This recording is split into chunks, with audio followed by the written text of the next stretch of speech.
Bonjour à toutes et à tous, bienvenue pour cette deuxième journée du Fivape. Welcome everybody, welcome to the second day of the Fivape Expo Fair 2015. I've got the pleasure of welcoming Professor Neil McKenagey, who's the director of the Centre for Drug Misuse Research in Glasgow, Scotland. And we're going to speak this morning about the issue of standardization, of vaping, of the attempts of some states to regulate vaping, with also fears that can be expressed regarding the ramping up of the number of vapers.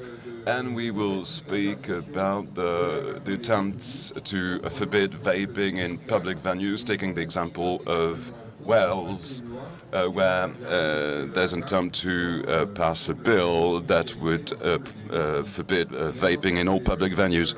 But before that, I'm going to give you the floor, Professor, so that you can introduce yourself and present the center that you manage that works on addictions. And first of all, I'd like to know what are your actions vis-à-vis vaping.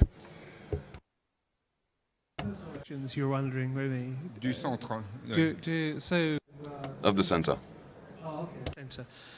So the center has been running since 1994, and we've been carrying out, my colleagues and I have been carrying out a wide range of research on both illegal and legal substances, mainly from a behavioral perspective, so trying to understand why people use certain drugs with what impact.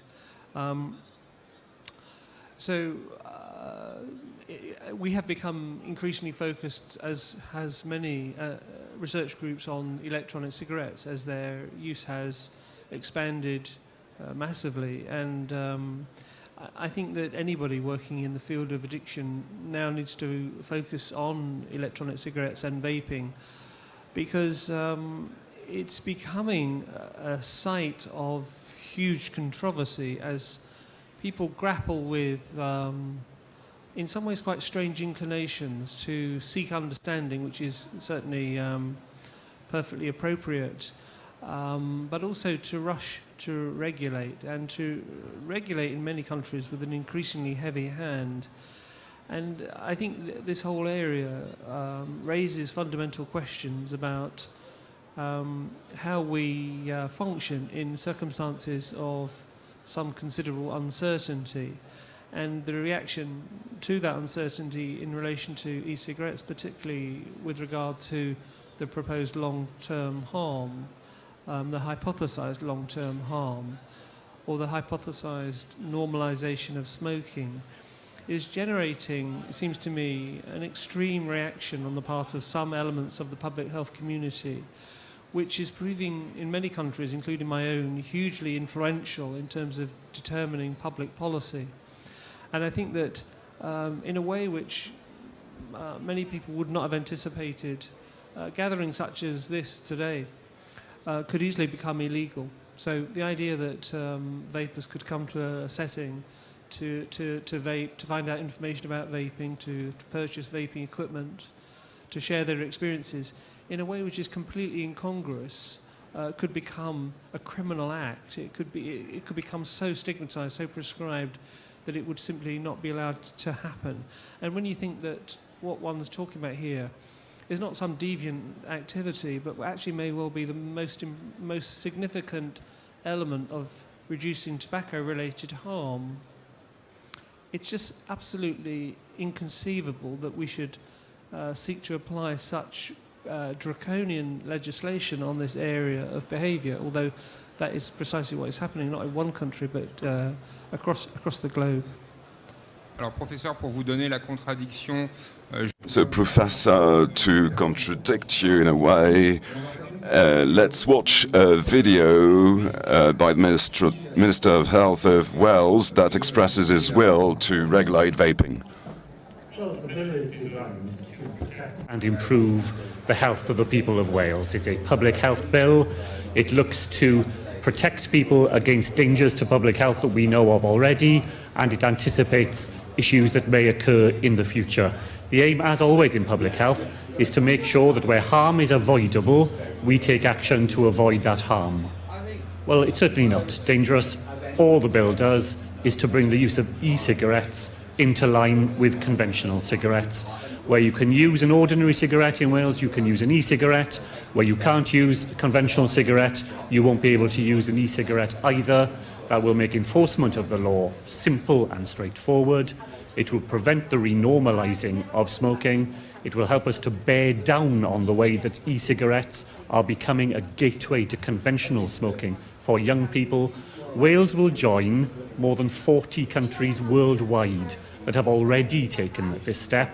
I think people in Wales deserve the same protection as people in France or Spain or Malta or Australia or New Zealand or many states in America, and that's all that our bill does. Well, our bill preserves the ability of anybody who thinks that an e-cigarette is a way of getting off smoking. There's nothing in our bill at all that will stop that from happening. But there is very strong emerging evidence, both in Wales but worldwide, of the way in which the e-cigarette industry targets children and young people, uses them because nicotine is a highly addictive substance, between 5 and 10 times as addictive as cocaine, for example, to draw young people into the habit. We're absolutely determined in Wales that we will not allow the harm that has been caused to the health of generations of people through conventional smoking to go on happening through e-cigarette use. So we do that difficult thing of separating out use. Where it is helpful, there's nothing in our bill that will stop it being helpful in the future. Where it risks harm, we will act now to stop that harm from happening. Mark Drakenford, le ministre. Mark Drakenford, the Minister of Health of Wales. So, Professor, you know this point of view. We are at the crossroads of the implementation of public policies to fight against nicotism, with the fear that e-cigarettes would re-normalise tobacco, whereas all public policies aimed at denormalising it. And there are public officials in Wales and elsewhere that explain that it is a door of access to tobacco and nicotism. How do you react? Yes, there is the logic underpinning these moves is, I think, very clear. You have a situation where public health officials have created what I would have described as a narrative of fear, not based on evidence, but merely an anxiety which they have about something that may happen in the future, but where there is no indication of it actually happening in reality. And these individuals, I think, ordinarily ought not to occupy positions of huge influence on public policy, because it is leading them to take decisions which actually are not about harm reduction. They are likely to result in harm escalation. I think that when you have a senior official, such as we've just heard, talking about the renormalisation of smoking, I've yet to see the evidence that that is actually occurring. I think as we as a society become more familiar with vaping, it's less and less likely that somebody vaping would be misinterpreted as somebody smoking. I think most people in societies where vaping is now very visible can spot the difference immediately, and if it isn't immediate, it's quite quickly resolved as to whether someone's vaping or smoking. And yet to have that misapprehension driving policy in this area is completely ludicrous. I think to advocate laws on the basis that it makes other laws easier to implement is also completely ludicrous. I think if we were devising laws on the basis that it makes other laws easier to implement, we would find ourselves in a situation where every single facet of public life was being much more closely and over-regulated, no doubt for the best of intentions, but actually to huge detriment. And I think in relation to vaping, as I said in my introduction, if we were not talking about what may be the most significant tool in smoking-related harm reduction that we've actually seen since cigarettes actually started to be consumed, it would be laughable. But actually this is not an area of humour. This is an area of huge public health harm, and we have the opportunity to reduce that harm. And yet we have public officials who seem to be dedicating themselves to making electronic cigarettes less and less available, less and less accessible. And they're doing that under the guise of a narrative of protecting communities, when in actual fact the output of their action is to make people more and more vulnerable. And it's striking in a way that these are individuals who are utterly unaccountable.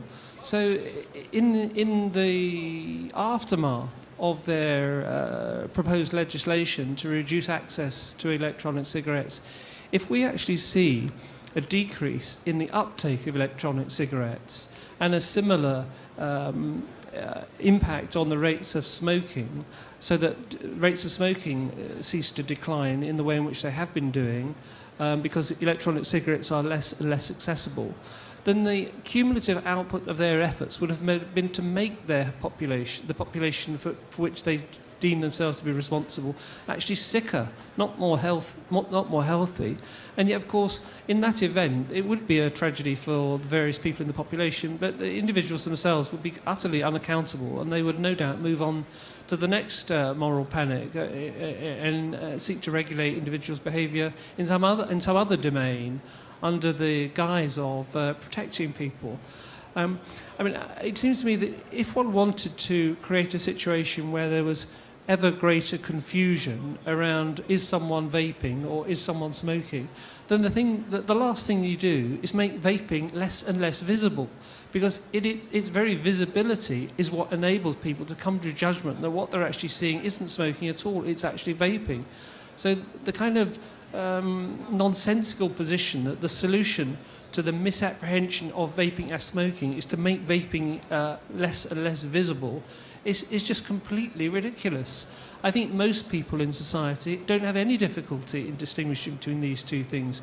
Increasingly, the technology of vaping makes it immediately evident that someone's holding an electronic cigarette, they're not actually smoking a combustible cigarette. But the increasing regulation in many countries will actually, ironically, make vaping less and less distinguishable from smoking, A, by reducing its visibility, and B, by reducing the actual quantity of the refillable tanks that vapers can use. So what now looks like a piece of equipment that bears no similarity whatsoever to a cigarette could, as a result of the legislation which is now being developed across Europe, it could have the unwanted outcome that vaping starts to look more, not less, like actually smoking combustibles. Alors, vous expliquez que ces barrières ont quand même un risque énorme pour... You're explaining that these obstacles have got are more and more dangerous for fighting against nicotism. You're in face of vapors, of professionals. Concretely, what is your position today? Is it possible to explain to officials, public health officials and this minister that despite their so-called goodwill vis-à-vis vaping, they are maintaining people in nicotism, they are collaborating in a way to keeping people smoking cigarettes.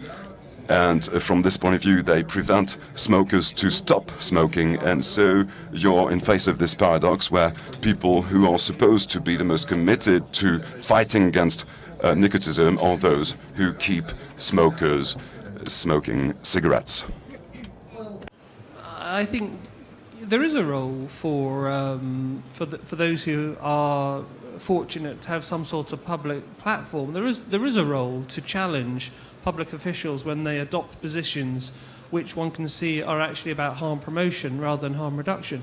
But in a way, I think that the social movement of the vaping community itself is a hugely influential voice, and that you must seek as many ways as possible to make that voice heard.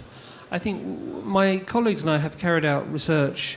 We have a survey which recently concluded, which demonstrated the willingness of vapers to talk about their experience with smokers, to encourage smokers to switch to vaping. And I think that the more and more avenues of communication through social media are the right tools here. Because actually, I think many of the public health officials that are seeking to restrict vaping are not technologically savvy for the most part. They're from a generation for whom social media is some strange, unknown domain. And yet, that is the domain of most immediate rapid communication. So I do think that through social media, the vaping community, which in itself is a tremendous resource. I mean, nobody could have previously spoken about a tobacco community because most people smoking tobacco didn't actually want to be smoking tobacco in the first place. They actually, when they're asked, they often themselves advocate ever greater restrictions on smoking. That's not the case with vaping, and I think that the vaping community rightly needs to mobilise itself to challenge these public officials, the right of these officials to impose their regulations on the community. And of course, there is a political dimension to this, and although these officials are often unelected, the ministers that they represent are elected.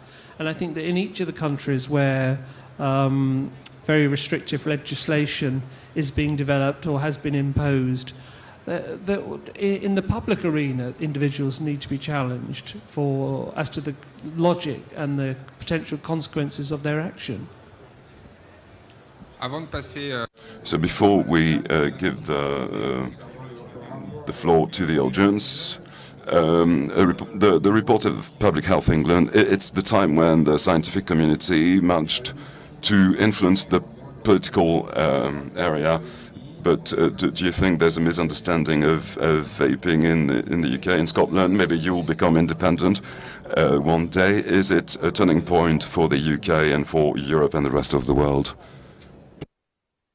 I think that the Public Health England report, and a report which was very much sanctioned by our leading anti-smoking lobby, Action on Smoking and Health, was tremendously valuable in setting out a very clear message of the relative harm of combustibles and nicotine vaping products. And they were very brave to do that in a context where there are hugely personal attacks on people working in this area.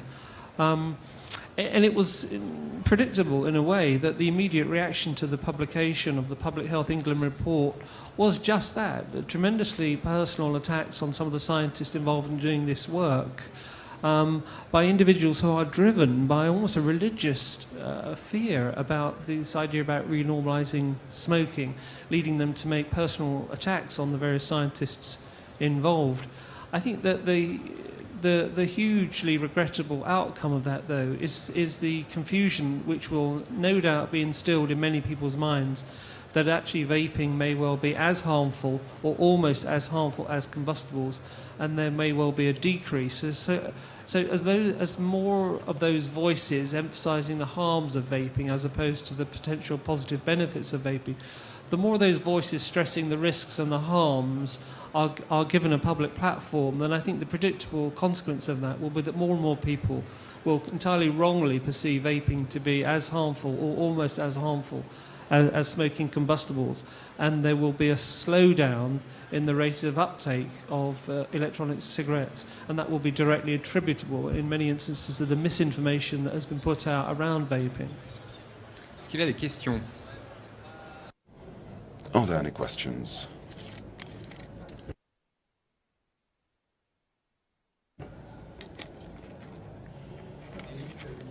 Nelly, you had a question?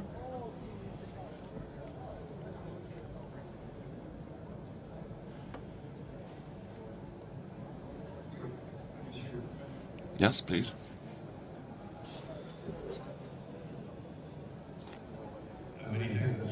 Informative. I was wondering, is there much information on new vapors? Can you give us any background and statistics of who is taking up vaping? We see in the media people like Nick Clegg has taken up vaping, and some others you see in the the trade press, some of the older smokers now going into vaping. But there's always seemingly this criticism of the industry that it focuses on the youth. Is there much information on who is really taking up vaping? Who is crossing from the combustibles and who are the new vapors? Well, we are analysing the results of our survey of over 7,000 respondents in various different countries at the moment, and our finding from that is that the numbers of young people starting vaping is tiny relative to the proportion of established smokers who are taking up vaping. The proportion of people who are taking up vaping who haven't previously smoked is tiny. It's in single figures, the percentages.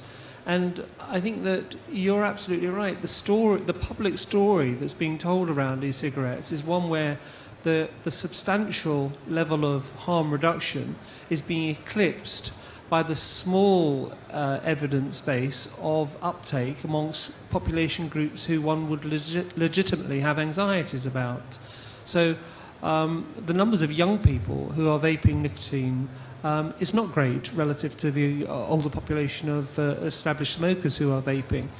But that is largely the story, and it's a story of anxiety and fear. And I think, sadly, although I generally don't berate the media, because I think it's a completely pointless activity to do that, but you can see nevertheless how those stories of untypical or atypical uptake of vaping by young people who are not previously smoked is a media-rich story. But I think these things are often more complex than they first seem. So even in an indication where you have a young person who is taking up vaping, who hasn't previously smoked, one has to recognise that there is also a substantial risk that they might otherwise have started smoking. We know that most smoking onset is in the early teen years. So whereas it's easy to generate a knee-jerk reaction, adverse reaction to the idea of a young person starting to vape who hasn't previously smoked, it's easy to create a moral panic around that, although that is not a common pathway. Even where that pathway occurs, I think one needs to be rather more judicious in terms of how that's responded to, given that this is the age at which there is the greatest likelihood of smoking combustibles starting. But I think this is a situation which we absolutely need to continue to monitor. I think that it isn't that anxiety about young people taking up vaping shouldn't become the touchstone to determine policy in this area. I think that where there are indications that non-smoking young people are with increasing frequency taking up vaping, then we should have appropriate health education, informing them of the nature of the product that they're consuming and the risks. But I don't think that the consequence of that, although it may well be the consequence of that, should be a much increasingly draconian legislation around the accessibility of e-cigarettes. And I think that the idea of an advertising ban, it, to me, is completely has very little logic to it. I mean, if you have an effective means of tobacco-related harm reduction, why wouldn't you want to tell anyone about it? The idea that somehow or other the advertising of this product should be so suppressed, the product itself should become so hidden, when it's a product which can potentially generate such huge health reduction in health-related harm, is utterly incongruous. I mean, if one had a cure for cancer, it's like saying, yeah, you've come up with a cure for cancer, but you better not tell anyone about it, because the medication will have a toxic element to it. Well, we know cancer medication is toxic in many respects, but nobody would sensibly suggest that you ought not to tell anyone about it and allow its use to be as widespread as possible. And I think the same is true with the electronic cigarettes. I think they should be advertised. I can't see one sensible reason why one would not want to let people know about these products. I think that advertising should be regulated in the way in which other advertising is, and if there are any indications that adverts were being developed that appeal to children, then those adverts should be tightly regulated. But I don't think that the consequence of that should be that we shouldn't be advertising this product. It's just how we advertise the product, which I think is where we should be focusing attention. Est-ce qu'il a une question? Another question? I've got one last question for you. I'd like to do some fiction politics. I'd like to know, from your point of view, in 10 years' time, the consumption of vaping, what would be the proportion of vaping in relation to smoking in 2025? The number of vapers and the number of smokers in 25? I mean, predicting the future is an activity that's doomed to failure. It's clear that the tobacco industry is mindful of the increase in the numbers of vapers, and in some ways is for reasons of finance, positioning itself to have a place within this market. Although it is still evident from the research that from the large numbers of people that initially try vaping, the proportion who continue to vape is actually quite small. So I think that the technology at the moment is appealing to large numbers of people, but that it's not necessarily engaging them long term. And I think that that is something which is going to change, certainly. The technology itself is changing rapidly, and I would think that the numbers who drop off from initial experimentation will inevitably reduce. But it's not entirely clear to me or my colleagues that vaping is in itself a product which will completely eclipse smoking combustible tobacco. I mean, many of those smokers, for example, who have marginal interest in quitting but who try vaping often comment that it isn't for them the same as smoking. Smoking is the thing that they see that they most want to continue with even after they've had an initial experimentation with vaping. I think those who are committed to, or in some ways at least committed to coming off smoking, are a more favourable community who are more open to the fact that the vaping experience is not the same as smoking combustibles, but that difference between the vaping experience and smoking combustibles will, I think, still mean that there will be a substantial section of the population who will prefer to continue to smoke combustibles. And it may well be that in the future that we see, just as we've seen with the development of electronic cigarettes, a multitude of technologies which are about different ways of making nicotine available, which in the long term may supplant combustible tobacco, but I don't think that electronic cigarettes, at least in their current form, are going to do that within the next 10 or 15 years.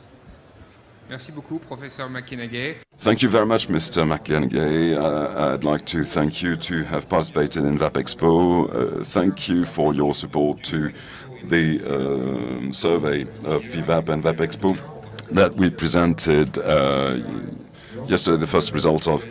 We will look all of the results of this survey regarding 2,500 vapers in the coming months. You are going to now listen to Mr. Konstantinos Vassilinos to talk about the Eurobarometer of the European Commission. Thank you. Thank you.